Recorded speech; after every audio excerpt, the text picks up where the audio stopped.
Hello friends, कैसे हैं? उम्मीद करते हैं कि अच्छे होंगे, जहां भी होंगे स्वस्थ होंगे और मस्त होंगे और अपने पढ़ाई में एकदम मशगूल होंगे। ठीक है। तो प्यारे बच्चों, आज हम आपके साथ एक नए वीडियो के साथ आए हैं और वो वीडियो होने वाला है, आज काफी दमदार वीडियो होने वाला है। तो मेरे प्यारे साथियों, आप मेरे साथ यूं ही जुड़े रहे। आइए, क्या होने वाला है खास देखते हैं। देखिए, आज हम वो वीडियो लेकर आए हैं जो हमारे बिहार बोर्ड का official model official model paper 2025 में कक्षा 10वीं के लिए जो बोर्ड है हम लोगों का, बिहार बोर्ड बीएससीबी, वो क्या करता है, प्रति एक वर्ष हर साल ऑफिशियल मॉडल पेपर को अपने वेबसाइट पे क्या करता है, लॉन्च करता है और वहां से सभी कोई डाउनलोड करके उसको फिर पढ़ाते हैं या पढ़ते हैं। ठीक है। तो आज हम उन्हीं को आपके बीच लेकर आए हैं, मॉडल पेपर को लेकर आए हैं। और वो मॉडल पेपर आज आपको बिहार बोर्ड का मॉडल पेपर है, जो बहुत खास होता है, बहुत इंपॉर्टेंट होता है। और ये सब्जेक्ट होने वाला है साइंस को लेकर आए हैं आपके बीच। इस साइंस का मॉडल पेपर आपके बीच हम इसको कंप्लीट करेंगे, वो भी 100% पूरे 100% सॉल्यूशन के साथ आपके सामने यहाँ पर रखा जाएगा। और इस वीडियो में यही यही खास मिलेंगे आपको सभी चीज। तो मेरे प्यारे साथियों, इसी वीडियो के साथ आप अंत तक बने रहें। आपको जो भी डाउट होगा, सारे क्वेश्चन को क्लियर किया जाएगा यहाँ पर, आप यहीं पर बने रहें। तो आप देख पा रहे हैं हमारे सामने ओपन हो चुका है बिहार बोर्ड का ऑफिशियल मॉडल पेपर, जो लिखा हुआ है सेकेंडरी स्कूल एग्जामिनेशन 2025 यानी माध्यमिक स्कूल परीक्षा 2025 जो आपका है, वो एनुअल परीक्षा होने वाला है, वार्षिक परीक्षा। और इसका जो आज पेपर होने वाला है वो साइंस यानी कंपलसरी सब्जेक्ट में आता है। साइंस विज्ञान अनिवार्य है।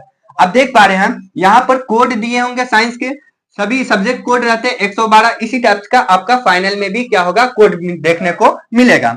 बाद बाकी आपको ये सभी चीज पते होंगे कि साइंस में 80 ऑब्जेक्टिव रहेगा और ये 24 क्वेश्चन, इस टाइप से 110 क्वेश्चन हुए, सभी को सॉल्व करेंगे यहाँ पर मेरे साथियों। तो आप मेरे वीडियो में अंत तक बने रहेंगे। आज जो जो क्वेश्चन लाए हैं आपके बीच, क्या क्या खास है, सभी देखने को आपको यहाँ पर मिल जाएगा। तो आइए आगे बढ़ते हम क्वेश्चन की ओर आते हैं। आइए, क्वेश्चन ओपन होने वाला हमारा।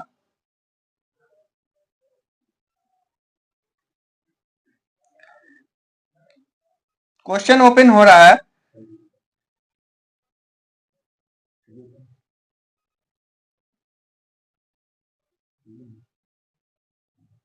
हाँ, तो देखिए, यहाँ पर दिया हुआ है कि प्रश्न संख्या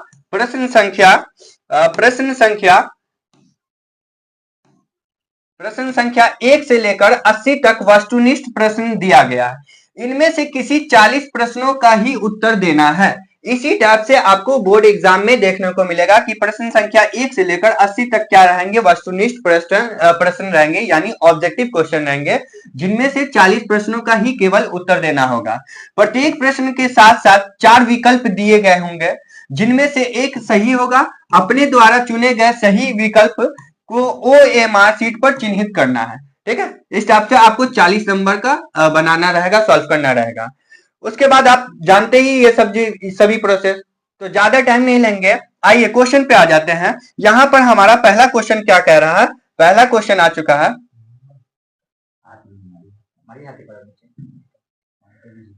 पहला क्वेश्चन आ गया है। हाँ, आप देख पा रहे होंगे पहला हमारा क्वेश्चन है कि किसी प्रकाश स्रोत के सामने एक रुकावट रख देने पर क्या बनता है। जब प्रकाश स्रोत के सामने कोई रुकावट रख दिया जाता है तो वहां पर जो बनता है प्यारे बच्चों, वो छाया बनता है। ये हमारा राइट आंसर होगा। आगे चलते हैं, आगे देखेंगे दूसरा क्वेश्चन है कि समतल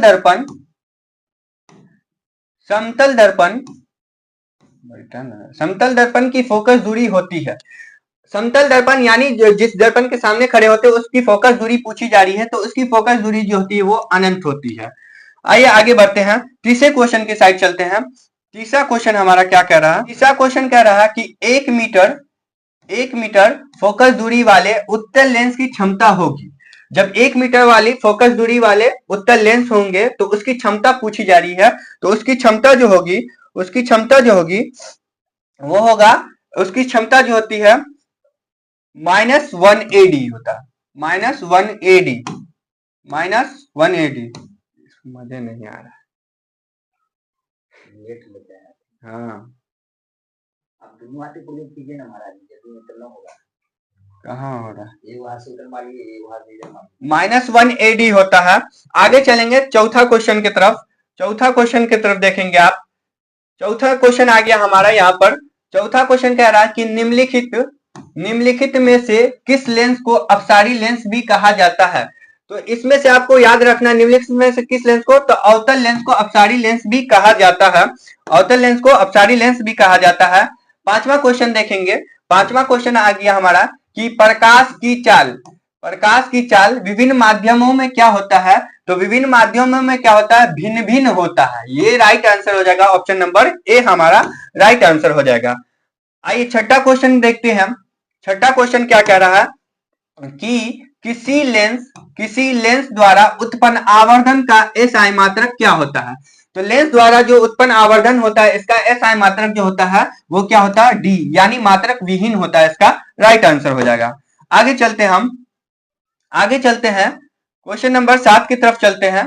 क्वेश्चन नंबर 7 हमारा कह रहा है कि निम्नलिखित में से किसका अपवर्तनांक सबसे अधिक होता है? अब देखिए क्वेश्चन 7वां है, निम्नलिखित में से किसका अपवर्तनांक सबसे अधिक होता है? तो हीरा का अपवर्तनांक सबसे अधिक होता है, 2.42 इसका अपवर्तनांक होता है, याद रखेंगे। अगला क्वेश्चन देख लीजिए। अगला क्वेश्चन आ रहा है आपके बीच कि 8वां क्वेश्चन है कि एक अभिसारी लेंस बनाता है। एक अभिसारी लेंस जो होता है वो क्या बनाता है? तो इसका राइट आंसर जो हो जाएगा मेरे प्यारे बच्चों, ऑप्शन नंबर सी हमारा राइट आंसर होगा। कभी आभासी तो कभी वास्तविक प्रतिबिंब बनाता है। आगे देखेंगे अगला हमारा क्वेश्चन क्या कह रहा है। 9वां क्वेश्चन आ गया। 9वां क्वेश्चन दिया हुआ है कि आकाश का नीला रंग होना किस परिघटना का परिणाम होता है? ठीक है, आकाश का जो नीला रंग है उसका परिघटना का परिणाम पूछा जा रहा है। तो इसका राइट आंसर हो जाएगा प्रकाश का परिकर्णन, यही आंसर राइट है। आगे चलते हैं हम। अगला क्वेश्चन देख ले आप। 10वां क्वेश्चन है कि प्रकाश का प्राथमिक वर्ण है। प्रकाश का प्राथमिक वर्ण कौन कौन है? तो देखिए प्रकाश का जो प्राथमिक वर्ण है लाल या फिर नीला या हरा या इनमें से सभी। तो ये राइट आंसर हमारा सभी हो जाएगा। आगे देखते हैं प्रश्न संख्या 11 की तरफ चलते हैं। 11वां क्वेश्चन हमारा कह रहा है कि विरहत संख्या में प्रकाश सुग्राही कोशिकाएं कहां बनाती है? ठीक है, जब विरहत संख्या होती है तो प्रकाश सुग्राही कोशिका कहां होती है? तो वो जो होती है हमारी राइट आंसर इनमें से हो जाएगा, राइट आंसर रेटिना होगा। यहीं पे विरहत सुग्राही कोशिका बनाती है। आगे चलते हैं प्रश्न संख्या 12 की ओर। 12 में आप देखेंगे, 12 में क्या कह रहा है कि दूरदृष्टि दोष के उपचार के लिए किस लेंस का उपयोग होता है? जब दूरदृष्टि दोष होता है तो किस लेंस का उपयोग किया जाता है? दूरदृष्टि दोष में आपको पता होना चाहिए कि किस लेंस का उपयोग किया जाता है, तो वो होता है उत्तल लेंस का उपयोग किया जाता है। आगे चलेंगे 13वां क्वेश्चन की तरफ चलेंगे। 13वां क्वेश्चन हमारा क्या कह रहा है, देखिए मानव नेत्र के लिए दृष्टि का अस्थायित्व होता है। मानव का जो नेत्र उसका दृष्टि का अस्थायित्व क्या पूछा जा रहा है, अस्थायित्व कितना होता है? तो इसको याद रखना, अस्थायित्व जो होता है 1/16 सेकंड होता है। इसका राइट आंसर ऑप्शन सी हो जाएगा। आगे चलते हैं 14वां क्वेश्चन देख ले आप। 14वां क्वेश्चन क्या कह रहा है कि निम्नलिखित में कौन सा मात्रक वाट के बराबर होता है? वाट बराबर पूछा जा रहा है, तो हमारा राइट आंसर बी हो जाएगा, जूल बटा सेकंड हो जाएगा। जूल बटा सेकंड इसका राइट आंसर हो जाएगा। हाँ, आगे चलते हैं। आगे देख लीजिए क्वेश्चन नंबर 15 देखेंगे। 15 में क्वेश्चन क्या कह रहा है कि 1 किलोवाट घंटा बराबर होता है। 1 किलोवाट घंटा होता है तो उसके बराबर होता है 1 यूनिट के बराबर होता है। आगे चलते हैं, आगे चलेंगे 16वां क्वेश्चन देखेंगे। 16वां क्वेश्चन क्या कह रहा है कि विद्युत शक्ति का एसआई मात्रक क्या होता है? विद्युत शक्ति का एसआई मात्रक पूछा जा रहा है। विद्युत शक्ति का एसआई मात्रक जो होता है, देखिए वोल्ट, वाट या फिर जूल या न्यूटन। तो यहाँ पर राइट आंसर वाट हो जाएगा हमारा। आगे देखते हैं अगला क्वेश्चन हमारा क्या कह रहा है कि इसका अगला क्वेश्चन है कि 1 किलोवाट 1 kWh मतलब 1 किलोवाट घंटा बराबर होता है 1 किलोवाट घंटा बराबर होता है। इसमें से राइट आंसर जो हो जाएगा 3.6 गुना 10 का पावर 6 जूल के होता है। ये राइट आंसर हो जाएगा। आगे चलिए अगला क्वेश्चन देखेंगे। नेक्स्ट क्वेश्चन हमारा क्या कह रहा है कि दाएं हाथ के अंगूठे के नियम को किसने प्रतिपादित किया था। आपने पढ़ा होगा फिजिक्स लेसन 6, उसमें बहुत सारे बातें पढ़ना पड़ा होगा। इसमें जो होता है मैक्सवेल, आइंस्टीन या फिर फ्लेमिंग या अस्टेड, तो इसका राइट आंसर हो जाएगा फ्लेमिंग ने दाएं हाथ के अंगूठे को नियम को प्रतिपादित किया था। आगे चलेंगे अगला क्वेश्चन देख लें। अगला क्वेश्चन हमारा क्या कह रहा है कि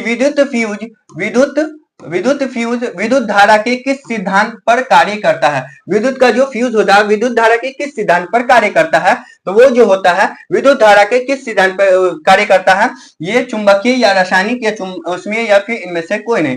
तो राइट आंसर हमारा ऊष्मीय हो जाएगा, ऑप्शन नंबर सी हो जाएगा। आगे बढ़ेंगे। अगला क्वेश्चन हमारा आ गया। नेक्स्ट क्वेश्चन 20वां क्वेश्चन क्या कह रहा है। 20वां क्वेश्चन आप गौर से देखेंगे कि 1 MA बराबर होता है, तो वो जो होता है 10 का पावर A नहीं, -2A नहीं, 10 का पावर -3A नहीं, यही राइट आंसर हो जाएगा। 10 का पावर -6A के होता है। आगे देखेंगे अगला क्वेश्चन क्या कह रहा है। 21वां क्वेश्चन आपके सामने है। 21वां क्वेश्चन में आप पढ़ेंगे कि प्रतिरोध का मान बढ़ाने पर प्रतिरोधकों को जोड़ा जाता है। जब प्रतिरोध का मान बढ़ाना होगा तो प्रतिरोधकों को कैसे जोड़ा जाता है, तो उसको जो जोड़ा जाता है श्रेणी क्रम में जोड़ा जाता है। ये हमारा राइट आंसर हो जाएगा। आगे चले देखते हैं हम। नेक्स्ट हमारा क्वेश्चन आ रहा है। नेक्स्ट क्वेश्चन क्या कह रहा है। 22वां क्वेश्चन है कि इलेक्ट्रिक हीटर की कुंडली बनाने में किस पदार्थ का उपयोग किया जाता है। जब इलेक्ट्रिक हीटर जो होते हैं उसमें किस प्रकार के पदार्थ का प्रयोग किया जाता है बनाने के लिए। ये सभी क्वेश्चन बहुत इंपॉर्टेंट क्वेश्चन है प्यारे बच्चों, और सब राइट आंसर मिलेंगे। आपको मिलाते जाना है और याद करने के लिए रख लेना है। तो ये जो होते हैं इसका राइट आंसर हो जाएगा सी, नाइक्रोम के होते हैं। आगे चलिए आगे देखते हैं। 23वां क्वेश्चन क्या कह रहा है। 23वां क्वेश्चन है कि निम्नलिखित में से ग्लोबल वार्मिंग के लिए उत्तरदायी है। ग्लोबल वार्मिंग जो है उसके लिए कौन उत्तरदायी है, तो ग्लोबल वार्मिंग के जो उत्तरदायी हो जाएगा राइट आंसर CO2 यानी कार्बन डाइऑक्साइड। डी आंसर हमारा राइट आंसर होगा। आगे देखेंगे आप। आगे देखेंगे अगला क्वेश्चन क्या है कि 24वां क्वेश्चन हमारा है। 24वां क्वेश्चन है कि इनमें से कौन जीवाश्म ईंधन है। ईंधन पूछा जा रहा है, जीवाश्म ईंधन पूछा जा रहा है। तो हमारा इसका जो राइट आंसर हो जाएगा कौन हो जाएगा। देखिए पेट्रोलियम या फिर प्राकृतिक गैस या कोयला या सभी होते हैं, तो इनमें से सभी हमारा राइट आंसर होगा। ठीक है, आगे चलिए आगे देखेंगे। 25वां क्वेश्चन क्या आ रहा है। 25वां क्वेश्चन कह रहा है 25वां हमारा क्वेश्चन क्या कह रहा है कि सूर्य तथा अन्य तारों द्वारा उत्सर्जित विशाल ऊर्जा का स्रोत होता है। क्या नाभिकीय विखंडन या नाभिकीय संलयन या फिर क्या होता है, या फिर आपको दोनों होता है, ए और बी दोनों होता है, या फिर आपको ए बी दोनों होता है, या इनमें से कोई नहीं होता है। तो इसका जो राइट आंसर हो जाएगा नाभिकीय संलयन, इसका राइट आंसर हो जाएगा। आगे देखेंगे अगला क्वेश्चन क्या आ रहा है। अगला क्वेश्चन 26वां क्वेश्चन है। 26वां क्वेश्चन आपका है कि टेहरी बांध का निर्माण उद्देश्य क्या था। टेहरी बांध को बनाने का उद्देश्य क्या था, इसको जानेंगे। तो इसके जो थे वो भूमि सिंचाई के थे, या फिर बिजली के उत्पादन के लिए, या जल आपूर्ति के लिए, या इनमें से सभी। तो टेहरी बांध का जो उपयोग किया गया था वो टेहरी बांध के लिए हो जाएगा। भूमि सिंचाई, बिजली उत्पादन और या जल आपूर्ति, इनमें से सभी राइट आंसर हमारा होगा। ठीक है, आगे चलते हैं। अगला क्वेश्चन देख लें। अगला क्वेश्चन है 27वां क्वेश्चन क्या कह रहा है। 27वां क्वेश्चन कह रहा है कि खिलौनों में किस सेल का उपयोग होता है। खिलौने जो होते हैं उसमें कौन से टाइप्स का सेल होते हैं उसको बताना है। तो डेनियल सेल होते हैं, या सौर सेल होते हैं, या सुका सेल होते हैं, या फिर इनमें से कोई नहीं होता। तो राइट आंसर हमारा सी हो जाएगा, सुका सेल होते हैं। आगे देखेंगे आप। अगला क्वेश्चन क्या आ रहा है। 28वां क्वेश्चन कह रहा है कि जल में वैद्युत अपघटन कैथोड पर कौन सी गैस मुक्त होती है।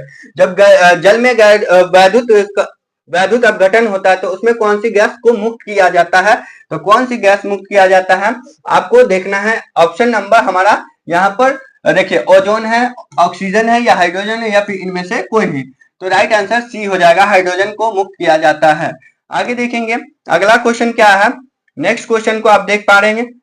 हाँ, नेक्स्ट क्वेश्चन हमारा आ गया है स्क्रीन पे, देख पा रहे होंगे कि नीचे दी गई अभिक्रिया के संबंध कौन सा कथन सही है। इनमें से बहुत सारी अभिक्रिया दे रखा है और कौन सा कथन पूछा जा रहा है कि सही है। तो कथन देखिए, ZNO उपचयित हो रहा है, या कार्बन अपचित हो रहा है, या कार्बन उपचयित हो रहा है, या फिर कार्बन मोना ऑक्साइड उपचयित हो रहा है। तो इसका जो राइट आंसर होगा सी हो जाएगा, इसका राइट आंसर कार्बन उपचयित हो रहा है। आगे देखेंगे अगला नेक्स्ट क्वेश्चन। देखिए 30वां क्वेश्चन आप देख पा रहे होंगे बोर्ड पे। 30वां क्वेश्चन हमारा क्या कह रहा है कि जस्ता तथा तनु हाइड्रोक्लोरिक अम्ल अभिक्रिया के फलस्वरूप निम्न में से कौन सा गैस बनाता है। जब जस्ता तथा तनु को हाइड्रोक्लोरिक के बीच अभिक्रिया कराया जाता है तो कौन सा गैस बनता है। तो आपको याद रखना है 30 का जो आंसर हमारा राइट आंसर हो जाएगा वो N2 है, या फिर H2 है, या फिर SO2 है, या CO2 है। तो इसका जो राइट आंसर हो जाएगा ऑप्शन नंबर बी हमारा H2 राइट आंसर हो जाएगा। आगे देखेंगे अगला क्वेश्चन क्या आ रहा है। 31 का क्वेश्चन क्या है, निम्नांकित में कौन गैस चूना जल का दूधिया कर देता है। गैस चूना जल को कौन दूधिया कर देता है निम्नांकित में। देख पा रहे हैं आप कि CO या फिर CO2 या O2 या Cl2। तो राइट आंसर बी हो जाएगा, CO2 जो होता है दूधिया कर देता है। ठीक है, आगे देखिए आप अगला क्वेश्चन आ जा रहा है। 32वां क्वेश्चन क्या है कि निम्नांकित में कौन बुझा हुआ चूना है। बुझा हुआ चूना खोजना है। देखिए CaO होता है क्या, या CaCO3, या Ca, या फिर Ca*OH2। तो राइट आंसर ये हो जाएगा Ca*OH2 हो गया। आगे चलते हैं, अगला क्वेश्चन हमारा आपके सामने आ रहा है। अगला क्वेश्चन है कि अगला क्वेश्चन क्या है, दंत मंजन प्रायः होता है। दंत मंजन जो होता है कैसा होता है, अम्लीय होता है, या लवण युक्त होता है, या क्षारीय होता है, या इनमें से कोई नहीं होता है। तो राइट आंसर सी हो जाएगा, क्षारीय होता है। आगे देखेंगे अगला क्वेश्चन आप देखेंगे। अगला क्वेश्चन क्या है कि नींबू में कौन सा अम्ल होता है। नींबू में अम्ल कौन सा होता है, देखिए आपको याद होना चाहिए, सिट्रिक अम्ल, या लैक्टिक अम्ल, या फिर एसिटिक अम्ल, या फार्मिक अम्ल। तो इनमें जो आंसर हो जाएगा राइट आंसर ए हो जाएगा, सिट्रिक अम्ल पाया जाता है। आगे देखेंगे क्वेश्चन क्या आ रहा है। नेक्स्ट हमारा क्वेश्चन आ गया है 35वां सवाल क्या कह रहा है कि मिल्क ऑफ मैग्नीशियम का पीएच मान पूछा जा रहा है। प्यारे बच्चों, मिल्क ऑफ मैग्नीशियम का पीएच मान कितना होता है, ये आंसर हो जाएगा डी, राइट ऑप्शन 10.5 होता है। आगे देख लेंगे अगला क्वेश्चन क्या कह रहा है कि जस्ता का अयस्क क्या आ गया, जस्ता का अयस्क पूछा जा रहा है। ठीक है, तो जस्ता का जो अयस्क होता है वो क्या होता है, या देखिए इसमें आंसर हमारा राइट आंसर जिंक ब्लेड होता है, डी हो जाएगा राइट आंसर। आगे देखिए सभी अच्छे अच्छे क्वेश्चन आ रहे हैं, आगे देख पाएंगे आप। 37वां क्वेश्चन क्या कह रहा है कि धातु जो सिर्फ अम्लराज घुलता है वह होता है। धातु जो सिर्फ अम्लराज घुलता है वो जो होता है वो option number C right answer हो जाएगा, AU याद रखना है आपको। ठीक है, आगे चलते हैं अगला क्वेश्चन क्या है। अगला क्वेश्चन हमारा 38वां क्वेश्चन आ गया है। देखेंगे 38वां क्वेश्चन क्या है कि निम्नलिखित में कौन आयनिक यौगिक नहीं है। आयनिक यौगिक कौन नहीं है, तो ये CaCl2 या फिर CO2 या KCl। तो राइट आंसर HCN होगा, ये आयनिक यौगिक नहीं है। आगे बढ़ेंगे अगला क्वेश्चन देखेंगे कि 39वां क्वेश्चन क्या कह रहा है। 39वां क्वेश्चन कह रहा है कि हीलियम गैस है। अब हीलियम जो है वो कैसा गैस है, तो सक्रिय है, या फिर अक्रिय है, या उदासीन है, या इनमें से कोई नहीं है। तो हीलियम जो होता है वो अक्रिय गैस होता है, राइट आंसर हमारा बी हो जाएगा। आगे देखिए आप अगला क्वेश्चन देखेंगे। अगला क्वेश्चन 40वां क्वेश्चन आ गया। 40 क्वेश्चन यहाँ पर पूरा हो रहा है। सबसे कठोर प्राकृतिक पदार्थ कौन है। सबसे कठोर प्राकृतिक पदार्थ जो होता है वो हीरा होता है, राइट आंसर ये हो जाएगा। आगे देखिए अगला क्वेश्चन क्या पूछा जा रहा है, 41वां क्वेश्चन आ गया। 41वां क्वेश्चन कह रहा है कि बेंजीन का अणुसूत्र है, बेंजीन का अणुसूत्र पूछा जा रहा है, तो राइट आंसर C6H6 बेंजीन का सूत्र होता है। बहुत आसान क्वेश्चन है। आगे देखेंगे आप, अगला क्वेश्चन, नेक्स्ट क्वेश्चन क्या कर रहा है, 42वां क्वेश्चन है कि हाइड्रोजन के दो परमाणुओं के बीच कितने आबंधन होते हैं, कौन आबंधन बनते हैं, तो दो परमाणुओं के बीच कितने आबंधन बनेंगे, दो आबंधन बनेंगे। ये राइट आंसर हो जाएगा बी। ठीक है, आगे देखते हैं। अगला क्वेश्चन है 43वां क्वेश्चन क्या कह रहा है कि चूना जल का रासायनिक नाम क्या है। चूना जल का रासायनिक नाम जो होता है वो हो जाएगा कैल्शियम हाइड्रोक्साइड, कैल्शियम हाइड्रोक्साइड चूना जल का रासायनिक नाम होता है। आगे देखेंगे आप, क्वेश्चन नंबर 44 की तरफ चलते हैं हम लोग। 44वां क्वेश्चन आ गया है। सभी क्वेश्चन मस्त क्वेश्चन है। चीनी का रासायनिक सूत्र पूछा जा रहा है, याद होना चाहिए चीनी का रासायनिक सूत्र कौन सा होता है, ये देख लीजिए आप कौन सा है चीनी का रासायनिक सूत्र। तो चीनी का जो रासायनिक सूत्र सी हो जाएगा, C12H22O11 होता है। आगे देखेंगे, अगला क्वेश्चन क्या कह रहा है, 45वां क्वेश्चन है कि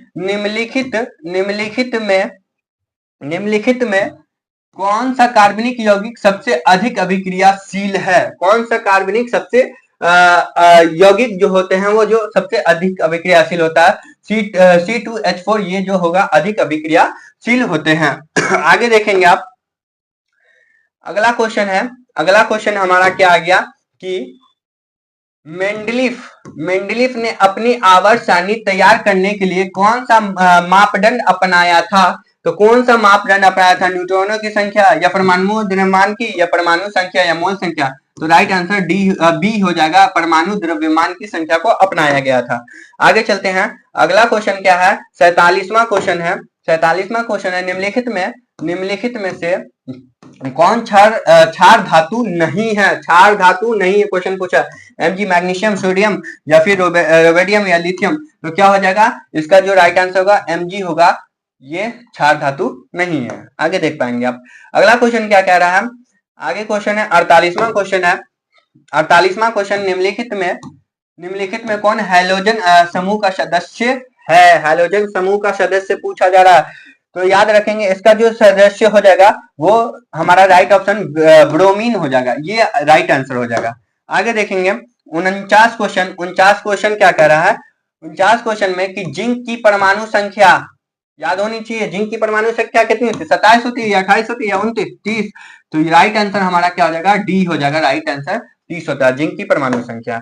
आगे चलेंगे, 50वां क्वेश्चन आ गया हमारे बोर्ड पे, देखिए बोर्ड पे देख पा रहे हैं 50वां क्वेश्चन क्या है, बड़ा अच्छा क्वेश्चन है।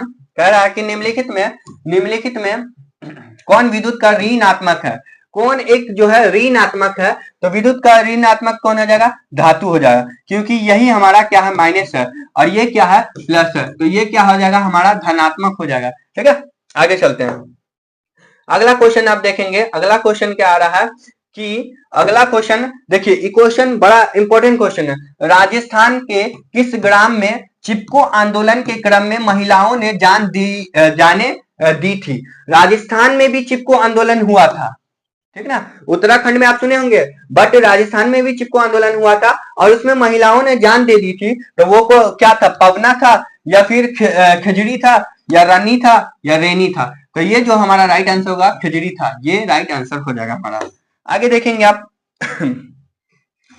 52 क्वेश्चन क्या कह रहा है, क्वेश्चन नंबर 52 कह रहा है कि निम्नलिखित में किसके कारण पर्यावरण संतुलन बिगड़ जाता है, किसके कारण पर्यावरण का जो संतुलन बिगड़ जाता है, तो वनरोपण के कारण या बढ़ती मानव जनसंख्या या अधिक हरे पेड़ पौधे या जैव विविधता, तो हमारा राइट आंसर बी हो जाएगा, ये इसके कारण बढ़ जाता है।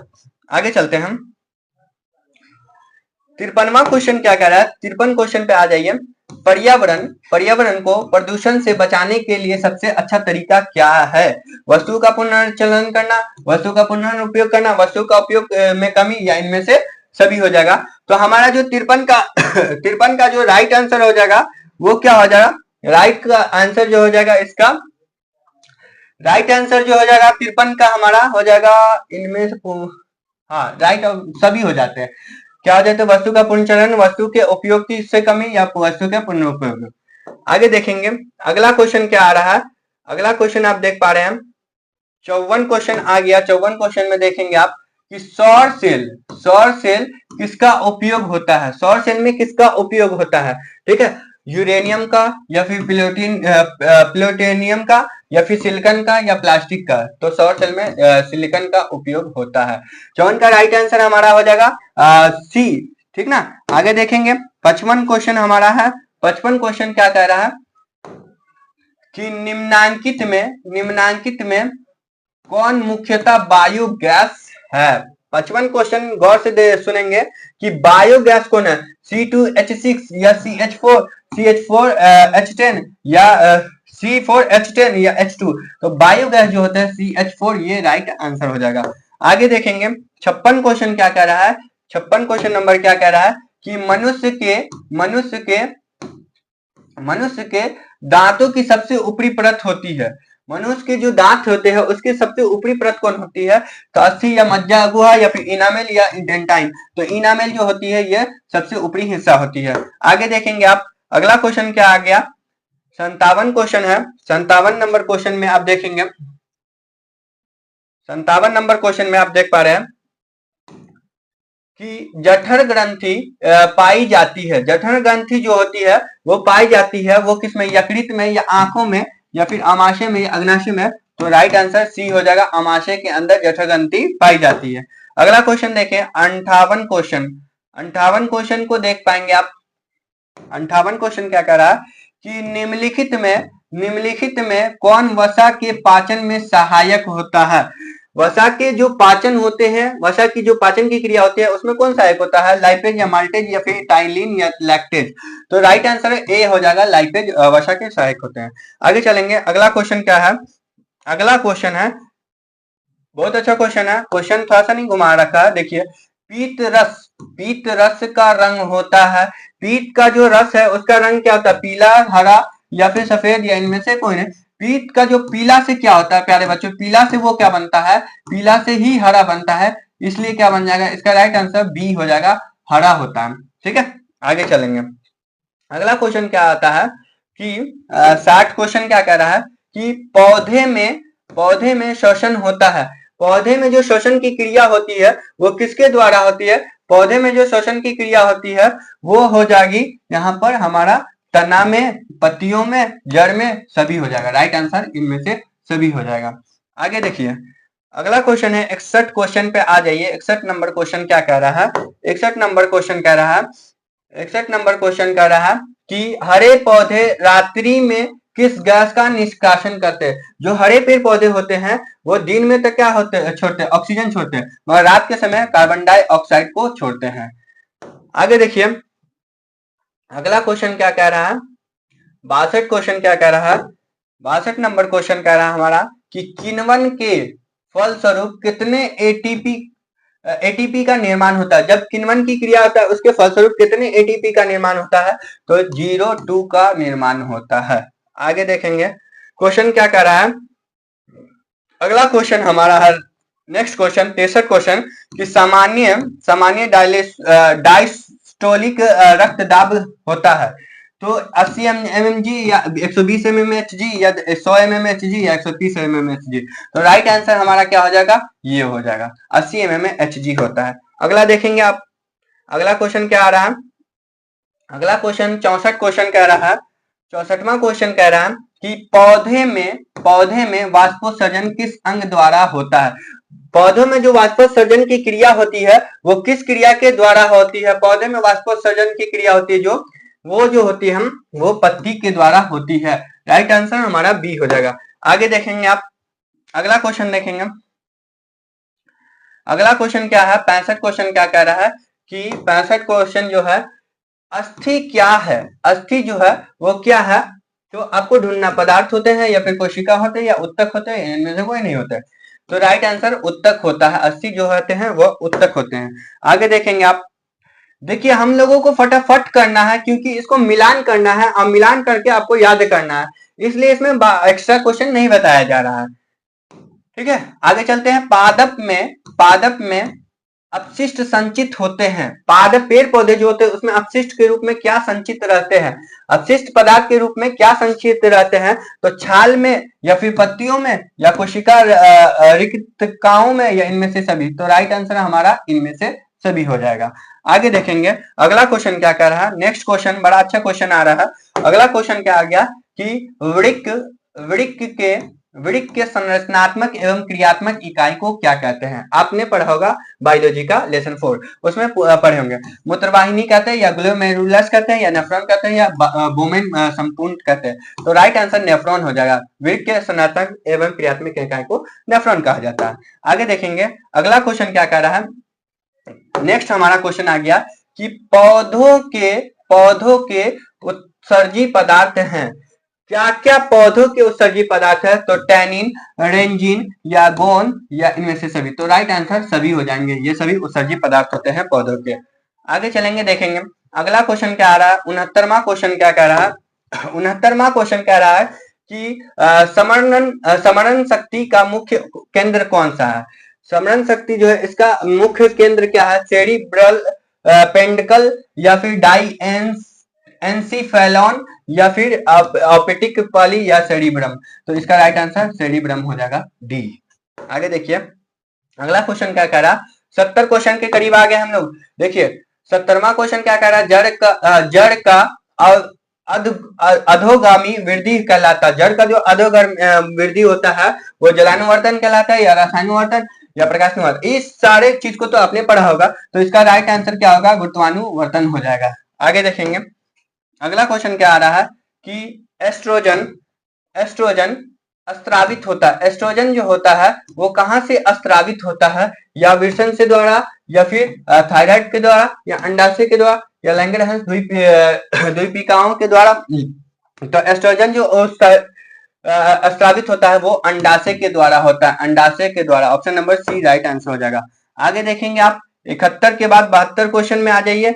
72वां क्वेश्चन क्या कह रहा है, 72वां क्वेश्चन कह रहा है कि स्वपरागण निम्न में किन पौधों में होता है। स्वपरागण जो होता है वो कौन से पौधों में होता है स्वपरागण।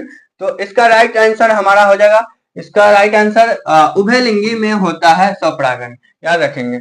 आगे चलते हैं हम, अगला क्वेश्चन क्या होगा।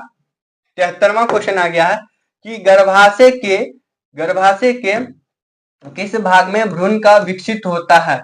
गर्भाशय का कौन सा भाग है जिसमें क्या होता है, भ्रूण का विकसित होता है, भ्रूण का क्या हो जाता है, विकसित होता है। तो ये जो होता है एंडोमेट्रियम, हाँ इसी में राइट आंसर हमारा क्या हो जाएगा, इसी में गर्भाशय में भ्रूण का निर्माण होता है। आगे देखेंगे आप 74 क्वेश्चन में आ जाइए। 74 क्वेश्चन क्या कह रहा है, 74 नंबर क्वेश्चन कह रहा है कि निम्नलिखित में कौन सा भाग केवल पुरुष जनन अंग में पाया जाता है। कौन ऐसा भाग है जो केवल पुरुष जनन अंग में पाया जाता है। तो वो जो हो जाएगा, देखिए लेबिया माइनोरा या फैलोपियन नलिका या परिपक्व पुटक। तो शुक्रवाहिका जो होता है पुरुष के अंदर केवल पाया जाता है। आगे देखेंगे अगला क्वेश्चन क्या आ रहा है। 75 क्वेश्चन कह रहा है, 75 नंबर क्वेश्चन कह रहा है कि अनुवांशिकता का पिता किसे कहा जाता है। तो अनुवांशिकता का जो पिता होता है वो ग्रेगर जॉन मेंडल को कहा जाता है। आगे देखेंगे अगला क्या है, क्वेश्चन नंबर 76 76 क्वेश्चन आ गया। देखिए मेंडल किस देश में ईसाइयों के एक मठ के पादरी थे। मेंडल जो थे एक ईसाइयों के मठ के पादरी हुआ करते थे, वो किस देश के थे। तो वो जो हो जाएंगे ऑस्ट्रेलिया के पादरी थे। आगे देखेंगे अगला क्वेश्चन है हमारा, अगला क्वेश्चन नेक्स्ट क्वेश्चन क्या है, 77वां क्वेश्चन आ चुका है। 77वां क्वेश्चन कह रहा है कि इनमें कौन वर्गीकरण के सबसे ऊपरी पायदान पर अवस्थित होंगे। वर्गीकरण के पायदान पर सबसे उपस्थित कौन हो जाएंगे, ऊपर से नीचे की ओर। तो ऊपर से नीचे की ओर कौन हो जाएंगे, जगत। ये राइट आंसर हो जाएगा। आगे देखेंगे आप, आगे कौन सा क्वेश्चन है, 78 क्वेश्चन कह रहा है कि सूक्ष्म उपभोक्ता का उदाहरण है। सूक्ष्म उपभोक्ता का उदाहरण क्या है, सूक्ष्म उपभोक्ता जो होते हैं उसके उदाहरण को पूछा जा रहा है। तो जीवाणु या फिर कवक या फिर शैवाल। तो इसका जो राइट आंसर को जीवाणु और कवक दोनों हो जाएंगे। राइट आंसर ए और बी दोनों होता है। आगे देखेंगे, आगे देख पा रहे हैं आप, क्वेश्चन नंबर 69 आ गया है। 69 क्या कह रहा है कि मांसाहारी जीवों को कहा जाता है। देखिए आपको याद रखना है इस क्वेश्चन में आंसर क्या याद रखना है, शाकाहारी जो जीव होते हैं उसको क्या कहा जाता है और मांसाहारी को, ठीक है। तो शाकाहारी जो होते हैं उसको प्राथमिक उपभोक्ता कहते हैं, बट यहाँ पर मांसाहारी पूछा गया तो द्वितीयक उपभोक्ता हमारा राइट आंसर सही होगा। आगे देखेंगे अगला क्वेश्चन क्या कर रहा है, लास्ट क्वेश्चन हमारा 80 क्वेश्चन है। 80 क्वेश्चन क्या कर रहा है, 80 क्वेश्चन हमारा आ गया कि खाद्य श्रृंखला के प्रत्येक पोषी स्तर पर कुल ऊर्जा का कितना प्रतिशत अगले पोषी स्तर को स्थानांतरित होता है। तो ये जो हो जाएगा क्या आपका 0.1% या 0.01% या 10% या 100%। तो राइट आंसर सी हो जाएगा 10% क्या होता है स्थानांतरित होता है। तो प्यारे बच्चों आप यहाँ पर देख पा रहे हैं कि आपका मैंने ये जो बिहार बोर्ड की तरफ से ऑफिशियल मॉडल पेपर था इसका मैंने आपको 80 क्वेश्चन को पूरा क्लियर किया और सभी राइट आंसर मिलेंगे आपको इस चैनल के माध्यम से। अगर आप चाहते हैं और भी मॉडल सेट को कंप्लीट करना, अगर दूसरे सब्जेक्ट का भी चाहते हैं तो जल्द मिलेंगे नेक्स्ट वीडियो के साथ, सभी सब्जेक्ट का आपके बारी बारी से लेकर आएंगे। तब तक के लिए हमारे साथ यूं ही बने रहें और मिलते हैं जल्द। जय हिंद।